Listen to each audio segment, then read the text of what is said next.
শ্রীকৃষ্ণের বিভিন্ন নামের মধ্যে অচ্যুত, দামোদর, গোপাল, গোবিন্দ, কেশব, মাধব, বাসুদেব, হরি এবং মোহন উল্লেখযোগ্য।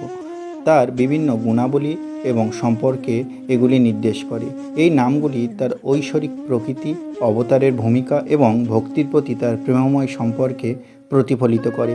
এই উল্লেখযোগ্য নামের তাৎপর্যগুলো হলো: অচ্যুত মানে যিনি কখনো পতিত হন না বা যার পতন ঘটে না। দামোদর, যশোদা কর্তৃক দড়ি দিয়ে বেঁধে রাখা হয়েছিল বলে এই নাম হয়। গোপাল, যিনি গরুর পালন করেন বা যিনি আত্মাদের রক্ষা করেন। গোবিন্দ, যিনি প্রধান রাখাল এবং সমস্ত ইন্দ্রিয়ের আনন্দদাতা। কেশব, যার সুন্দর ও লম্বা চুল আছে। মাধব, যিনি মাধব নামক অসুরকে বধ করেছিলেন বা যিনি লক্ষ্মীর স্বামী। বাসুদেব, যিনি বসুদেবের পুত্র অর্থাৎ দেবকীর পুত্র। হরি, যিনি সকল পাপ ও সংসারকে দূর করেন। মোহন, যিনি সবাইকে তার রূপে এবং কার্যকলাপে মুগ্ধ করেন। নন্দের নন্দন, যিনি নন্দের পুত্র। যাদুবাছাদন অর্থাৎ যশোদা কর্তৃক একটি নাম এবং রাধারমণ, যিনি রাধার প্রিয়।